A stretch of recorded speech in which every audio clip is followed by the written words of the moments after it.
Number 3, French men's tennis. French men's tennis? Yes. 3 French men.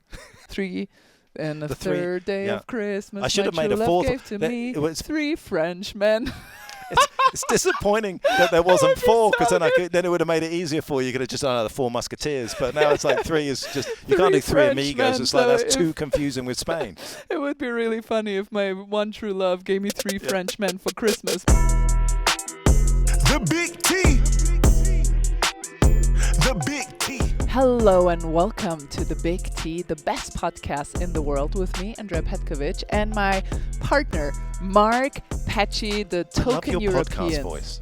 What? Is that my podcast I love, you've voice? got like 3 different voices. You know, most of us have like a broadcasting voice and one other. I have multiple. I have one to shout at the kids. But you've got I like don't 3. have You've kids. got like 3 Well, different. I have voices for how I talk to men, how I talk to women, very much more gentler, podcast, TV voice, Yeah. and then for the other 100 personalities that live inside of my crazy head. And can I ask you how you were speaking to the airline while you were delayed coming here to Canada? I was doing really well, actually. This might come as a surprise to you, Mark Petchy, but I am somebody that doesn't get upset about things that they can't change. Okay. So you will never hear me be upset in traffic because of a delayed flight. I get upset about other things. Do not worry. It's not like I don't get Give an upset. example of something quite bizarre that you get upset about.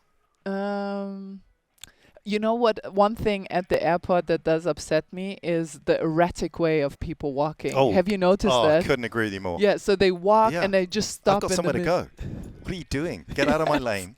Move out of my lane. I got one more question for you, because Okay. this also happened to me on this trip. I promise we're going to talk tennis in a second. Is there anything that you overpack consistently, or have recognized recently that you've overpacked consistently? But you're German. You're not going to do this, are you? You're Not going to just be really. perfect. Every inch of your suitcase is I going to be... don't have a consistent reoccurrence, but I have overpacked pants, trousers here. Okay, For some pants like reason, I opened my suitcase and I had 13 trousers, because this time I packed in outfits, and every outfit has its own according pants situation. So I overpack, but it's not a consistent reoccurring thing. What do you always pack?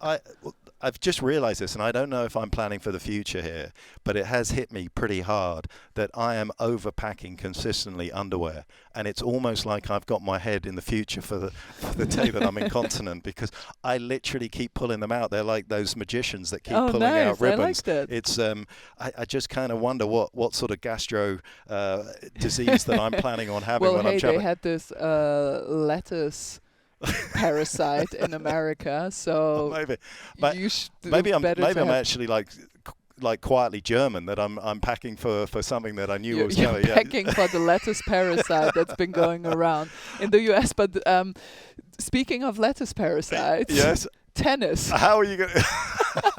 Beautiful like that segue. transition? You can't. Yeah. I couldn't pull that transition off, but let's talk about it. We have such a great show today. We have our power rankings of July. We will talk a little bit about Washington, D.C. We are currently, if you are watching us and not listening to us, and if you haven't turned off the podcast by now because of our non-tennis talk, you might see that behind us is the center court of Toronto. The women this year are in Toronto. Last year, you and me, we were sunglasses in Montreal. a minute. With I have a sun creeping up on my face, which wouldn't be a problem if I wasn't a vampire, but this is going to be really dangerous for my survival. So I might creep in closer and closer to you, Mark, but at least I know you have a fresh pair of underwear on, so that's not a problem at all. Where do you want to start? We have so much to get to. Alex Eala. I mean, when you want to talk power rankings, you want to talk stories in tennis, you want to talk about superstars. Let's talk Alex. I mean, what she produced through Washington was just incredible, and does the it toughest draw ever, maybe. Yeah, well, I mean the top 3 seeds, obviously Pegula. I just think the way that she plays to be as successful as she has been so quickly is testament to some mental toughness, but the tennis that she produces in terms of the IQ. I mean, we're talking Mensa level 200 plus. It is phenomenal. Yeah. Well, she reminds me, I said it on air, she reminds me a lot of Jeannie Bouchard when she was at her very best, plus some added elements, although some people forget that Jeannie used to be very good at coming to the net, Yes, actually. Some people, that's a really good point. yeah, and people block that out yeah. completely, but Jeannie would take the ball so early. She would go up the line the moment she could and then try to transition to the net. The one thing Alex has a little bit better, she has much better angles, and she has the drop shot, right? She loves to play the drop shot. But generally, she's like Jeannie Bouchard 2.26, 2.6, right? So she is, plus she's a lefty. Yeah. Jeannie had a better serve, but because Alex Eala is a lefty, she really has some leverage there. We talked about the serve could get better, and I still think it can, but she's doing a great job in setting up her +1 shot. So it's amazing. What stood out to you most? We called a couple of her matches. What did you like best about her performances? I mean, so much. I mean, the return of serve is just immense. I also love the fact how she bounces back. I know she doesn't have a big serve, so therefore she's used to dropping her serve at times or being under pressure. But, I mean, let's not forget, against Pegula, she won the last 8 games against one of the best returners out there. That says a lot about her serve and the way that her +1 is. I just love the attractiveness of her tennis. I think it's so charismatic. It's the way that she can redirect off a ball is very much like Bouchard in terms of being able to go line off what you think has got to be a cross-court ball. She's very happy to take it line. She rarely misses it. The timing, her ability to stay low to a ball when you hug the baseline like Alex does, to be able to stay low through the shot, again, I think is an underrated skill. What bump up does her serve get because it's a lefty? If she was right-handed, would it be much more of an Achilles heel? Well, I know I brought up Jeannie Bouchard. I'm going to bring up Angie Kerber now as the serve equivalent maybe to Alex Eala. Angie also didn't have a great serve, and it helped her on the quicker surfaces. Angie also preferred to play on quicker hard courts. Australian Open, famously the first slam she's ever won. And then grass courts, the moment she stepped on the grass courts was like she came back home. And I think because the quicker surfaces help serve weaker servers. They get a few more miles per hour. They get a little bit more action. The court was very lively in Washington, D.C. And you could see it. Naomi Osaka, I think she had a couple of break points, if at all. She didn't break Alex Eala at all. She had issues with court positioning on second serve. She tried to stay closer to the line and she backed off. She really didn't know where to stand. And what Eala does really well, she gives it a nice little lefty spin, right? We talked about, I think with Chanda, I called the match with Chanda, we were doing Jess Pegula against Diana Schneider, and we were talking about how Schneider gets quite a good pop on her serve, considering that she's not very tall either, but she doesn't use her leftiness as well as somebody like Alex Eala, who really spins the ball around. So if you don't approach it, if you don't take it on the rise, you are going to be in trouble, especially because anything you drop short, you will be punished for by Alex Eala's down the line shots. And Andrea, I'm really interested to know your take on what would seemingly be an awful lot of pressure for somebody breaking through to be kind of the lighthouse of Philippine sport. Nice subtle move back there from the sun. I like the way you did that. That was not die like a sand. Just like imagine my face starting to crumble. I'm going to come here. I'm just going to not turn my head to the camera. Yeah. I'm fascinated. I wasn't, good enough to understand what that microscope would have looked like. I wasn't even number 1 in my own family. I was like when we had a dog, I was number 5. I was behind. But for you're a big star in Germany. Can you transport yourself and sort of imagine what it would be like to be Eala in the Philippines with millions of people watching your every move and how that would be? I really can't, because for us it was a different situation.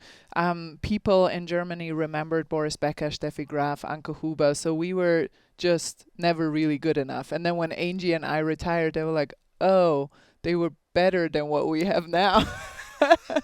So it's that kind of thing. You only know what you like when you miss it.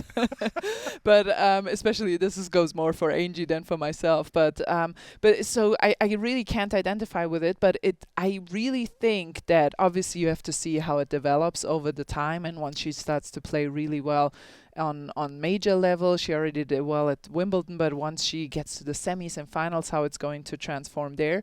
But I will say that I've rarely ever seen such a young person that seems to be so emotionally stable and so just blessed with inner strength. She seems to know exactly who she is and what she wants, and nobody can distract her from it. So I think even if the whole world were to follow her, she would still follow her path and not be distracted by it. And that's what's the most fascinating about her to me.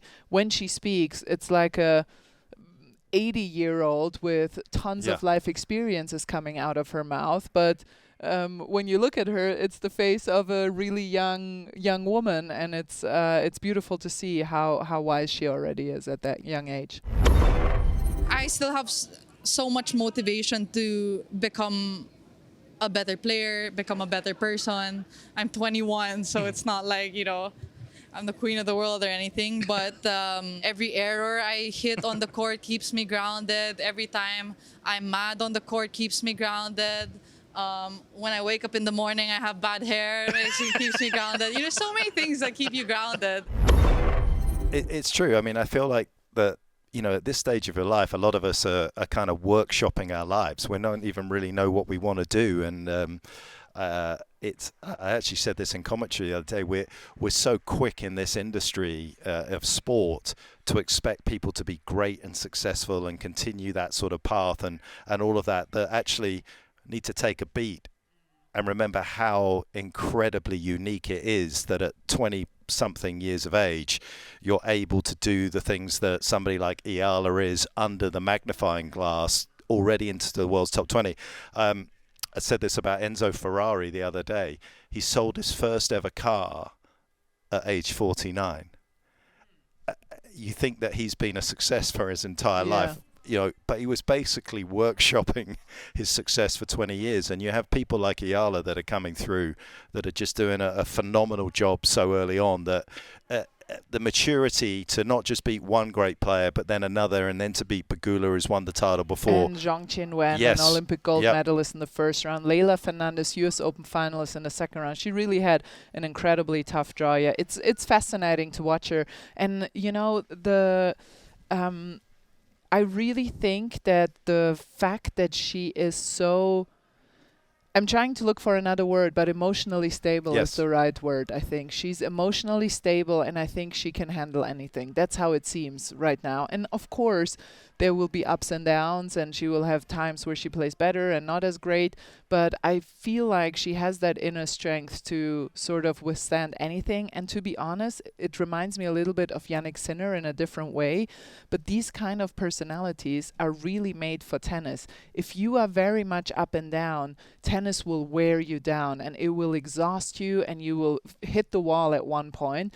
And these players who don't seem to get too high and too low when things are going really great or really badly, that just seem to be very stable in what they want and who they are. They seem to have a certain kind of longevity on tour that others can't find.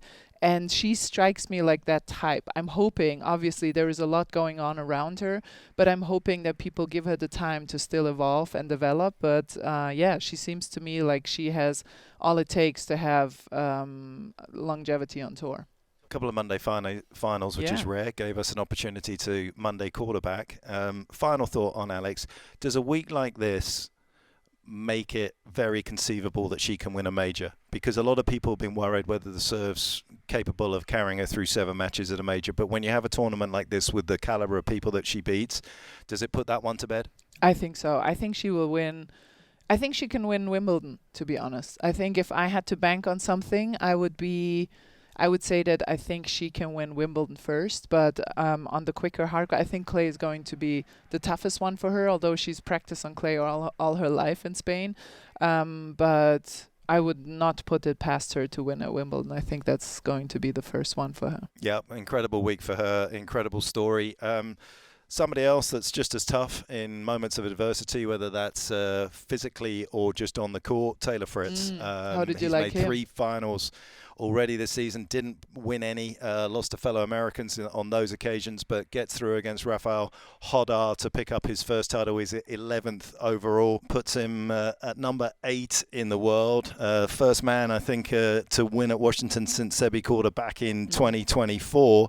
But perhaps more pertinently, that is his first title above the 250 level since he won in Tokyo back in 2022. Of course, that was the year that he has still picked up the biggest title of his year, and that was in his backyard in Indian Wells, where he won the 1,000 there. So it just never goes away. It doesn't seem to matter with Taylor what kind of ups and downs, whether form fluctuates, the knee. We saw the left knee problem after the right knee midway. We were very worried about that. We thought it had heard it snap. He then told us, obviously, afterwards at the desk with Brett Haber that it's actually something that happened to him in Dallas. He wasn't worried about it. And he grits out a big week, particularly the semi-final against Nakashima. He never beats himself. No. Taylor Fritz, to me, I know it sounds really strange, but he's one of my favorite players in the world. Same and here. it's for so many reasons. It's his competitiveness. It's the way that he gets upset, but he snaps back in. Because, these, like Roger Federer, who always maintained his facade, I cannot identify with because it's so far away from me for many reasons. I don't know. I don't for think many I was that reasons. But that was one of the reasons that, when somebody seems to have everything under control all the time, that's just not something I can identify with. But Taylor is something that is very aspirational to me, and I think to many tennis players, because he does get upset, but then he's okay the next point. And I think that's really beautiful to watch. I mentioned the competitiveness. I mentioned the toughness. Man, this guy is pain resilient, a little too pain resilient for my taste. I would love for him to go on a nice vacation to Hawaii, take a couple of Tinder dates. Couldn't think of anything worse. I know, for him this is like the worst nightmare to not play tennis, but like take a couple of Tinder dates, go to Hawaii, have a cocktail, just, relax your life for 2 weeks, come back, cure your need. But he's so pain resilient and he loves tennis. He wants to compete. He wants to play. Another thing I love about him, I've mentioned. Well, another thing I love about him, I mentioned before, all of the reasons why he's one of my favorites. He cannot lie in interviews. Yeah. I love watching. People find him boring, and I'm like, really? Why do you find him boring? He cannot lie. If there were 5 men behind him with guns, he would still be like, I felt my knee in the 3rd game. What can I say? I got really tight. And it's so refreshing to me to see somebody that is not playing the game, because, and this is where I come back to inner strength, what Alex Eala also has, he doesn't need to. He knows that he's tough at 5-all. He knows that he will play his best tennis at 6-all in the tiebreak when Alex Michelsen has a match point. He knows all of this. So he doesn't have to fake that he's super tough. He doesn't have to bluff. He knows how tough he is. And that's why he's one of my faves. And I'm really glad that he won Washington. But I would still, it doesn't have to be now, Taylor, but maybe after the season, just put your legs up, enjoy the ocean, smell the air, smell the salt breeze, and relax your life, baby. Relax it. I'm not sure it's going to happen. I think it's going to fall on deaf ears. But I couldn't agree with you more about the interviews. He's become one of the best interviews out there, because especially when you keep it on tennis. I mean, again, he goes into so much depth. It's so analytical. It's just not surface. It's authentic.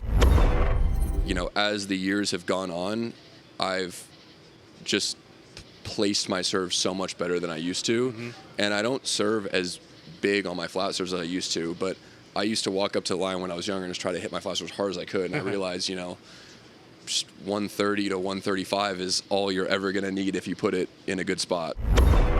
Yeah, I think he's become one of the most sort of billboardable ATP stars that we have. Yeah, absolutely. And his game is great too. That helps. Does help. No, he doesn't really. What would you say if you had a player that you were coaching? How would you coach against Taylor? Because it's really hard. You really have to beat him. There is no real weakness. You have to get him on the move, Totally. but try to do that when he's serving as well. and he moves much better than he used to when he came on tour. He's worked on that aspect of his game so much, and you can see it. That's why I was jokingly now saying take a little break and cure that tendonitis, because he has improved his movement so much that you could see at the beginning of the year that when he is restricted, he sort of becomes the old Taylor Fritz that is a ball basher and needs to win the point early on, which he wasn't when in the last year when he was healthy or somewhat healthy, considering a tennis player's body. The Big T. Right, it's time again for a little fun segment that we do. This time for July, it is our power rankings, and it's kind of a mishmash of a little bit of everything that has gone on in terms of obviously titles, deep runs at majors, a little bit of the eye test for me and Andrea as well. We kind of got licensed to go wherever we want to. Who caught your eye in July for this? So first, I want to set the record straight because in Madrid we did a power ranking. Oh, I feel like you're pumping your tires up here. Yes, I am pumping up my tires. I accidentally, I still feel bad, left off Arthur Fils and put on Alexander Zverev, and I got backlash for it. Deserved backlash, I would say, at that time. But look at us now. Who has won Roland Garros just a mere 2 weeks later after I made my power ranking? So I will just let you guys marinate in that information. But here is my power rankings for roughly July. Also, let me introduce you to our new guest, Nostradamus. Well, nice I don't know about us. that, but there was because you said it reminded me of it when you said a little eye judgment, or how did you call it? Yep. Eye test. Eye test, yes. So I have number one, I have Jannik Sinner. I was going back and forth between him and Linda Noskova, who, spoiler alert, is going to be my 2. They both won Wimbledon, obviously, and Linda had also won Berlin Tennis Open, which is one of the strongest 500s in the world. We had 19 of the top 20 there, 9 of the top 10. It was incredibly strong, and Linda won. And the reason I give Jannik the edge is simply because because of the years he's had, just because of the season he's had. That's the only thing why I give him the edge, but it's a very tight edge. Second, Linda Noskova. 3 and 4 is a similar story like 1 and 2. I'm picking Alexander Zverev because he made the final for the first time on his least this liked podcast surface. doesn't go out in Germany. You don't need to win over the German viewers. I fully believe in what I'm just saying now. Okay.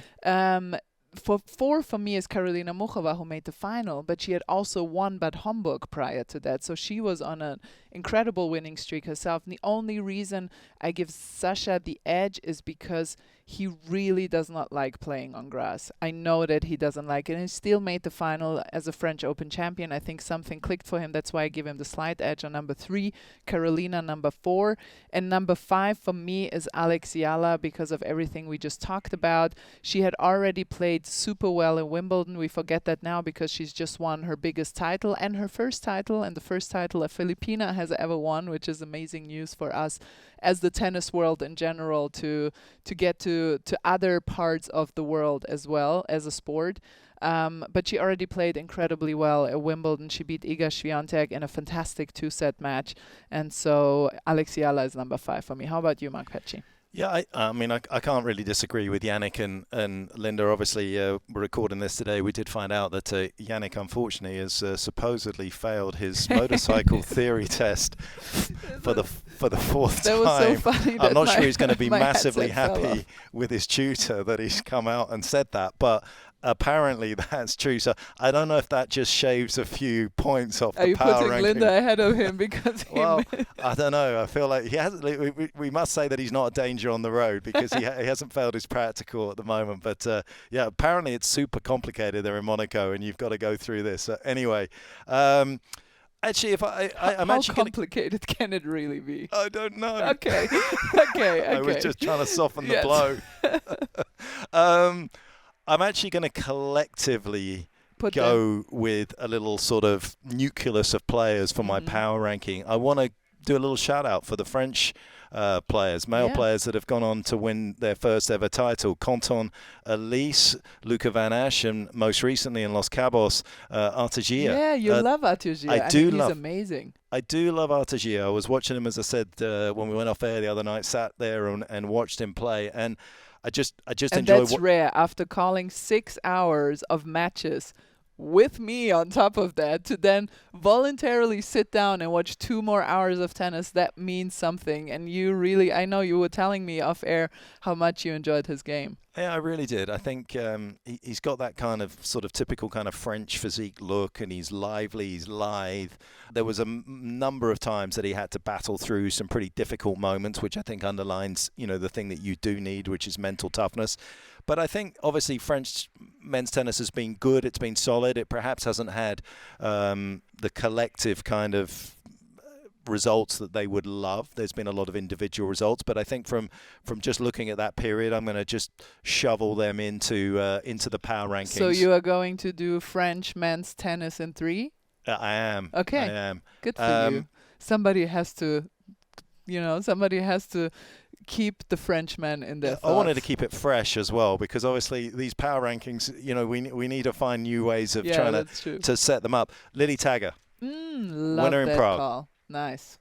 And the return of the one-handed backhand. Yes. That has to be something. I mean... Interestingly, I think a lot of people know that, but if they don't, Yannick Sinner's management team is taking care of her, and they have been for a while before. Now everyone is talking about her, obviously, but even 2 years prior, I knew her because Francesca Schiavone, who is coaching her, asked me to hit a few balls with her. Back then she was, I want to say 13 or 14. Yes. It's been a few years ago. You hit with her back then? I hit with her back then. I was like, oh my God, this girl is so good. She's still skinny, but imagine her at 13, 14 years old. She was like a stick, and she was already hitting the ball incredibly well of both sides, forehand and backhand. And Francesca had a great view for her. Yannick Sinner's management team, I think she has great people around her. That's so important at such a young age. This is a good call, Mark Petchke. I'll give that to you. And I've oscillated with the top spot here. I'm also going to go with Yannick. I think his ability to bounce back from defeat the last couple of seasons at Roland Garros to then put in the performances that he has at Wimbledon has been exceptional, and particularly this year, even more so, because I didn't think that he had his A game. I thought he had his close to A game in one match against Novak in the semis. But apart from that, to be honest, I thought that he kind of got through Wimbledon with will. Yeah. And that underlines a lot about his champion qualities. I think that's such an important call. We haven't spoken after Wimbledon, but I said it. We were talking about it with Boris, and I said it to Yannick because I interviewed him for German TV, and he sort of agreed with me, maybe because he was afraid to not agree with me. That's also possible. Trust me, I know exactly how he feels. I know that I come off as very German and stern, but I'm actually quite a gentle soul. But I think, and Mark, you watch tennis, you're one of the absolute tennis genius minds out there, but I think from what I can remember of Yannick, I don't think he's ever won a title where he started off bad, or let's say average. Can you remember one? Because every tournament that I can remember him winning, after the first point of his first match, he was the guy to beat, and maybe Carlos, right? Agreed. And that is a big difference for a player to, have some average performances and still win Wimbledon in the end. I think that's going to change a lot for him for his confidence and his, all of it. No, I agree. I mean, look, everyone can win when they're playing great. And obviously his great is so much better than everybody else's. But to be able to kind of grind through with a little bit of lack of confidence, but also the weather issue that they had first week, when obviously that was still something that seemed paramount in everybody's eyes about whether he was going to be able to deal with a little bit of heat and humidity. I never thought that was going to be a problem on the grass. It doesn't radiate up as much. But I think it said a lot. It said a lot about him the last couple of years, that there is somebody that can put a massive disappointment behind them and come out and not let it detract them or distract them, from being able to achieve something as enormous as winning Wimbledon. So, that's why it goes up as number one. So summarize for me your power rankings. Number 1, Jannik Sinner. Yeah. I remember number 3, French men's tennis. Yes. Linda Noskova is where you put her too. I mean, you have to put her in there at number 2. When you win Wimbledon, July's a tough one to get away from the Wimbledon champions. If you start going Stefanos Tsitsipas because he's won his first title for the first time in 16 months, you're probably going to lose a lot of viewers. Yeah. I mean, good for him, but it's not like quite the Wimbledon title. But small steps, baby steps. So who you have one more spot open? Who do you put in 5? Oh, have I still got one more to go? Yeah. If I had to, well, you are putting me on the spot. I would probably say Flavio Cobolli. Ooh, fancy. Yeah, because I just felt that he after Roland Garros, I thought he put in a very, very good performance at Wimbledon. I think when you've done and achieved something that was somewhat out of the blue by getting through to the final of Roland Garros, there is an opportunity there to potentially lose yourself for a little bit while. And obviously Wimbledon coming around right on the back of it, there's a chance that is going to happen. But I felt that he turned up at Wimbledon, and I thought that he did the very best with everything that he had. I know, obviously, in his own mind, having lost to Arthur Ferry, it would have been a disappointment for him. But I still feel that the incentive was high. He looked very passionate, and maybe he just ran out of a little bit of gas. But I thought that said a lot about him, that he came into Wimbledon and really dug in well after what was a massive achievement for him at Roland Garros. Nice. I love that. So Mark Petchy's power rankings top 5 are number 1, Jannik Sinner, number 2, Linda Noskova, number 3, French men's tennis. Yes. 3 French men. 3 and the 3rd day of Christmas. I should have made a 4th. Gave to me it was 3 French men. It's disappointing that there wasn't 4, because then it would have made it easier for you. You could have just done the 4 Musketeers, but now it's like 3 is just, you can't do 3 amigos. It's like, that's too confusing with Spain. It would be really funny if my one true love gave me 3 French men for Christmas. But you've given them an idea on the podcast. That's coming in December. Yes, you're going to wish you didn't do that. The number 3 spot in your power ranking. Number 4, Lili Taga and the one-handed backhand. Number 5, Flavio Cobolli and the blue eyes. Yes. Have we summarized that well? We have. And then on my side, I've gone very much down the barrel, very straightforward, very boring. Jannik Sinner 1, Linda Noskova 2, Alexandra Zverev 3, Karolina Muchova 4, and Alex Eala 5. Yep. Those are our power rankings for this particular segment. I'm sure you've got your own ideas. I'm sure you can toss a few names in of your favorite players that we potentially have missed out there. But yeah, that's a sense. As I said, there's always a little segment and a little sort of asterisk in this where Andrea and I can choose whatever we want for the right reasons or the wrong reasons. The Big T. Welcome back to my favorite segment of this week and every week, Mark, and it is fan mail. We have a question from our friend Rick. The question is, I'm quizzically looking at you because I don't know. How do these pro players slide on hard courts, Mark? How do they do it? Honestly, I can't. And it's not something that everybody can learn. I know that Andy Murray, for example, did try and learn how to slide on hard. Tell me more about that. But obviously, also Andy had the kind of slight issue with his ankle, so you've got to be a little bit careful because it is a pretty violent action. But honestly, I'm still astounded. From everything that I gather, it is basically a question of having the confidence to slam your foot down on the hard court and put as much pressure through that foot that you're trying to lead with to slide, and it will go. And there's enough force, there's enough speed that it will allow your shoes, with the composite that they have these days, and obviously the support that you have around your ankle, that shoe will then obviously slide in that direction. But it's unquestionably become a game changer. But it's a bit like riding a bike. It's a bit like riding a bike. You don't forget it once you learn it. Nothing like riding a bike. Because riding a bike is for babies and sliding on hard Scientists is for still don't real know men. how. Yeah, they're still confused about how And bikes real stay upright. Trust me.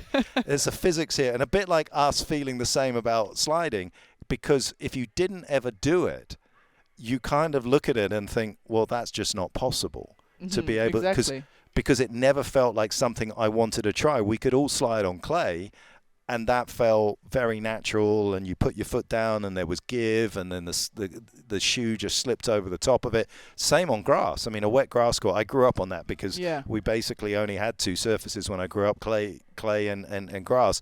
And when it was wet, you still want to play, and you would learn how to slide and control the slide. But it just never even occurred to me to try. We grew up as well, and I don't know if this I mean, it's a long time back, but we grew up with shoes that didn't have great support around the ankle. They were basically like slippers, if I'm being honest. There was this was before your time. There was a very famous brand of shoe called the Dunlop Green Flash, and it was herringboned underneath. But honestly, if you put it on now, you'd be nervous about going up this step that's just in front of us, and you're going to twist your ankle. They were called Dunlop Green Flash because when you slid, they were gone in a green flash. Exactly. That's exactly. But they were brilliant in terms of traction, but they just didn't give you any support. And I think that you just wouldn't have ever felt comfortable like learning as a kid to slam your foot down on because you would think your ankle's going to do this. But I know that Emma Raducanu, who I was worked with, has worked with trainers about learning how to slide. But can you go a little bit more into depth about this? Also with Andy Murray, did they just try to implement it in practice, or did they do specific exercises for getting to slide on hard courts? Yeah, you do it without a racket. You don't always do it with a racket. Obviously, that's the last piece of the puzzle. You want to be able to slide and get balanced and then come out. But obviously, as you slam your foot down, you've got to sink into it. I mean, we talk about Novak and Jannik, obviously, with the skiing, but there's no question that motion when you put your foot down, Andrea, and then you sink down with your legs, it helps you obviously get your knee kind of in the right spot so that you don't jam that. It's all in alignment that goes through it. But from everything that I've been taught, because I literally cannot do it, the most important thing is obviously your speed that you go towards the ball, and then your confidence to be able to just bang your foot down on the ground, knowing that it's going to push forward and you're not going to stick, because that's what we probably, I don't know how you feel. You know what also helps with sliding? You know what also helps? What's that? Muscles, probably. Not minus muscles. What you and I have, like proper muscles that hold. I don't know if I don't think that's actually as significant as velocity. Okay. Velocity to overcome the friction of the shoe and the hardcore is more important. And that's why a lot of people can't do it, because it's having the confidence to go fast enough. And I go back to my analogy that you absolutely hate with a bike, because if you learn a bike and you ride it slowly, you fall over every single time. Your analogy does make sense, actually, if I think about it. See, there you go. But welcome to my next lecture. I think it's velocity. Okay, and it's confidence. But you know what is so crazy to me about it? Because even the sliding on clay, and as you mentioned, I grew up on clay, so I never even thought about sliding. It was so natural to me. But even that, if you think about it, has a violent component to it, because there is a split second where you let go and you trust your body and the surface that it's not going to do something weird on you. Like, for example, you see that oftentimes. You would see it in Charleston or on the clay courts that are indoors. Sometimes there is no clay, and then you get stuck with your foot. Green clay doesn't allow you to slide as much, does it? Exactly.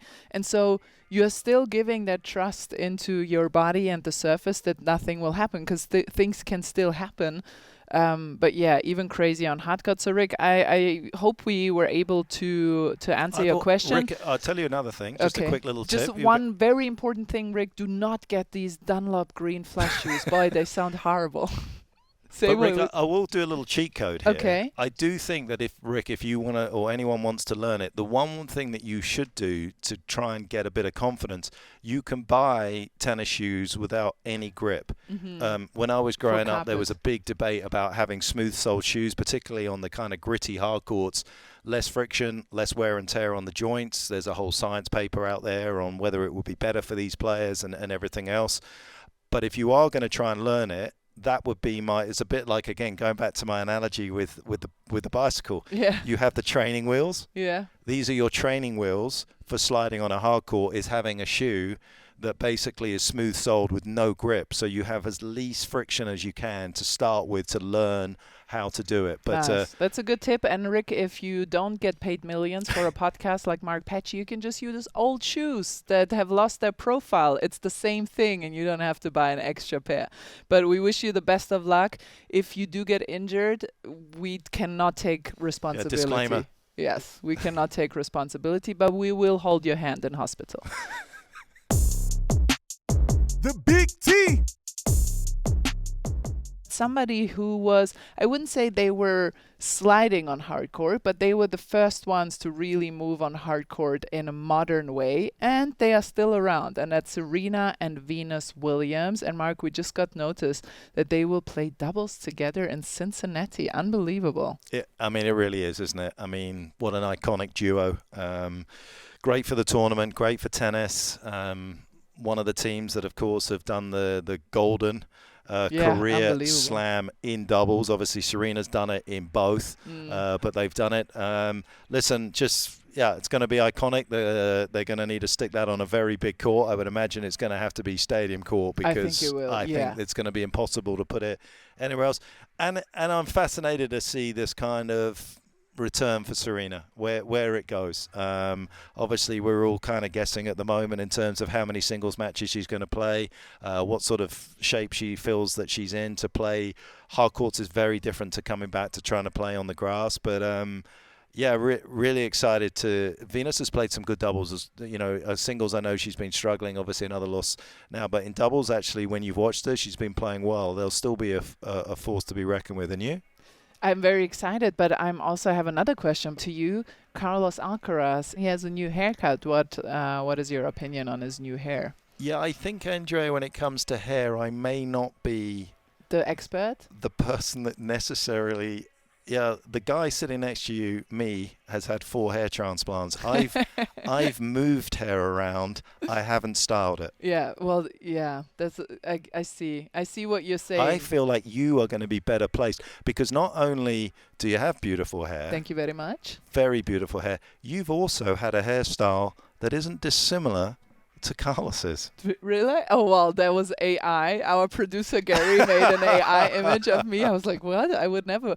Well, so here is my thing. Usually I would absolutely agree with you, and I would say that, yes, I think I have a good grasp on what is good hair and bad hair. For example, World Cup soccer players, bad hair in general, inspiring millions of boys to get the same bad hair that these soccer players have been flaunting for weeks. Terrible.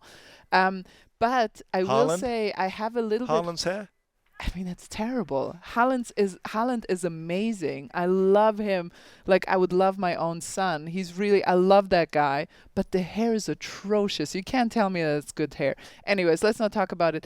The one thing, for some reason, I find myself in the minority about Carlos's hair because I love the bald look.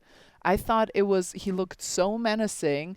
I thought he was reminiscent of Zinedine Zidane, to stay in our soccer analogy. And Zinedine Zidane is like the coolest being that's ever walked this earth. So I don't feel 100% confident giving my judgment on this because I was a very firm believer in the bald head. I think you should back yourself. You think so? Yeah, your senses in most things are pretty good. Okay.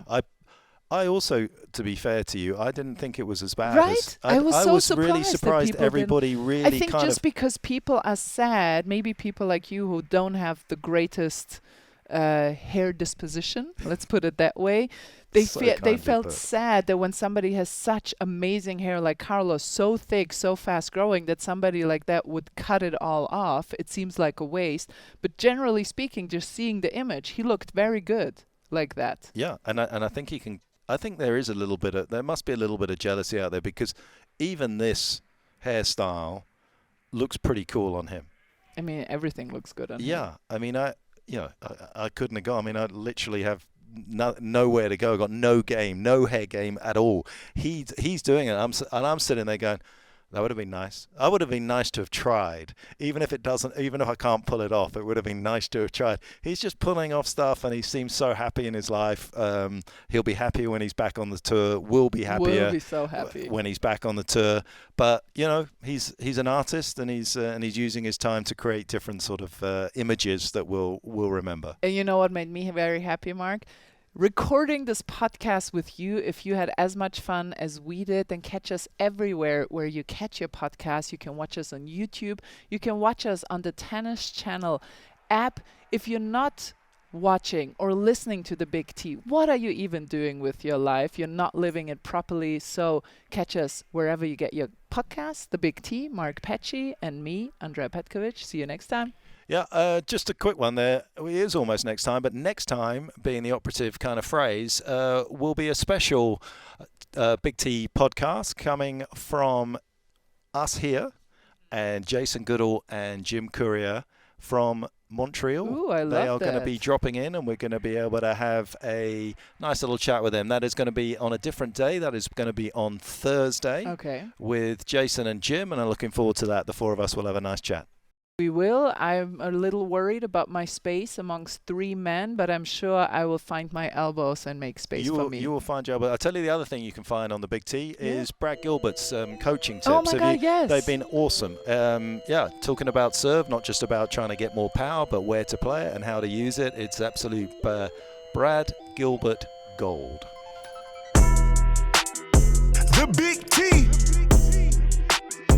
The Big T.